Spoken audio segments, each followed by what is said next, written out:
ESPN 1240 and online at WVBW.com. Ryan and Christian brought to you by Donnell Ford Lincoln on Route 14 in Salem. Check out the website, DonnellSalem.com. View all the cars they got, specializing in cars under 10 grand. Right now, we're going to bring on James Dawkins from the 360 Sports Network. Ask him a couple fantasy questions about the playoffs coming up and just some general topics. Maybe about this week in football because it's pretty epic. It looks like an early playoff preview.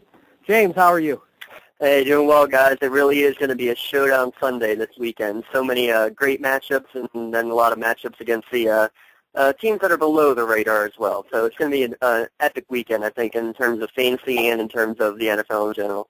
Well, here's what I'm going to throw to you. I have two teams in the playoffs. I literally have no questions to ask you because I'm pretty much set. But maybe do you have some just basic advice for anybody, you know, maybe these big names? Is anybody going to be sitting? Is anybody hurt? Is there anybody you should caution on? You want to be careful with really all these matchups. There are 6 games this weekend between two teams that have winning records. And a lot of those games, you're going to have some of your stud players coming up against some pretty good defenses. The best example I can give, if you've been riding Tony Romo, maybe Miles Austin all year, especially if Des Bryant is out this week, you're going to get a lot of coverage thrown towards Miles Austin's way in Pittsburgh, and it's the number one pass defense. You might want to look at sitting those guys. You got to take an eye on the matchups, but it's really tough to, especially at this point in the year, go against somebody who has carried you all year. Someone like Tony Romo, middle-of-the-pack quarterback, you think to bench him, but no matter what the matchup, you don't bench somebody like Tom Brady, even though he's playing San Francisco. You must start him. But even when you're having trouble, there are still lots of guys on the waiver wire that you can pick up. Even someone like Josh Gordon, available in 60% of leagues. What do you know? He plays the absolute worst pass defense this year. That's what I like. There's 6 games when there's winning teams playing each other. There's also 6 games where the opponents of each other both have losing records. And it's those games that are going to win you a fantasy championship, not the ones between playoff contenders. Sounds like good advice. Now, of all those matchups, fantasy aside, which ones do you think will be the most interesting? Do you think it'll be the Monday or the Sunday night game with New England and San Francisco? How do you think that Dallas-Pittsburgh game is going to go? I really think the most intriguing one is going to be Dallas versus Pittsburgh because the loser is probably out of the playoffs. There's no ifs, ands, or buts about it, that both teams desperately need a win. And, you know, Dallas does not play very well at home usually, so Pittsburgh has a great chance if they come and actually show up to play for once. But I really do like the New England versus San Francisco game because that will probably, well, in my mind at this point, that is the Super Bowl preview right there. And New England having a home game again. They always have these big games at home, but I'd love to see what Harbaugh can come and bring against New England, see if they can fare any better with stopping Tom Brady. I don't think they will. You definitely need to start Brady fantasy-wise, but that's going to be just a fun, great offense versus unbelievable defense matchup. That game's going to be interesting to me because you've got a coach like Harbaugh who will also take it very personally. Not someone who's going to go in there saying, like, oh, I wonder what we can do. He's going to go in there thinking, we're going to beat the Patriots. Oh, absolutely. And mark my words, you're going to see an absolute, completely new Colin Kaepernick from what you've seen the last 2 weeks. You're going to see something more like his first start where he torched your Bears there.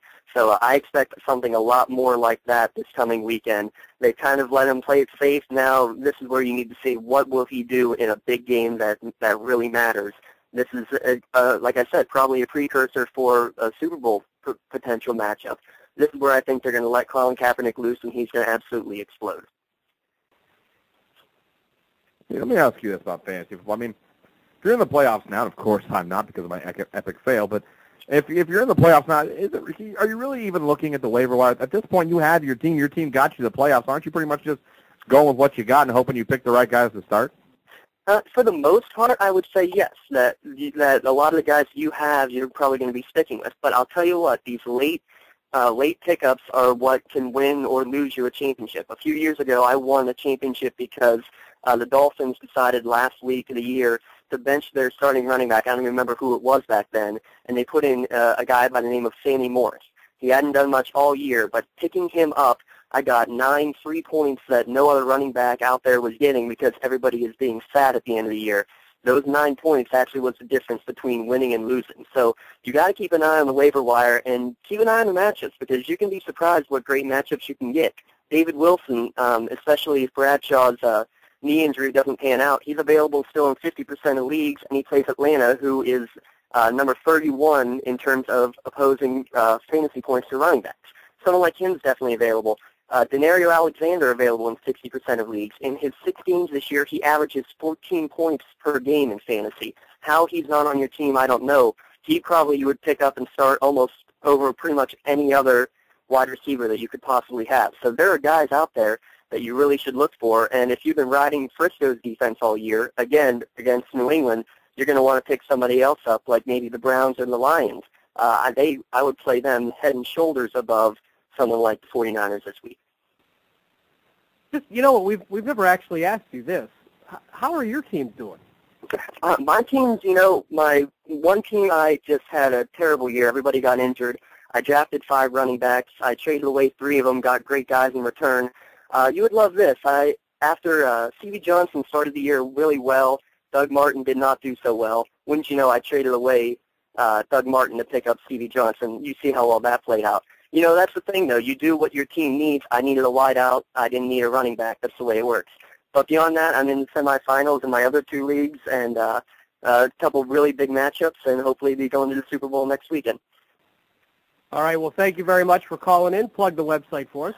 Absolutely. We are 360sportsnetwork.com, where we want to make your fantasy team a fantasy championship contender, unlike our friend Christian, and more like Mr. We didn't start the fire over there. So if you want, send us all of your fantasy start-sit questions for the week.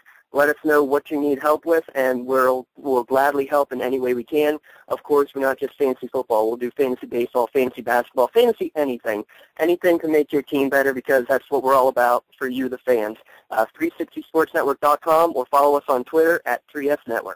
All right, James. Thanks a lot for the call, buddy. All right, thanks a lot. Good luck, guys. All right, James Dotson.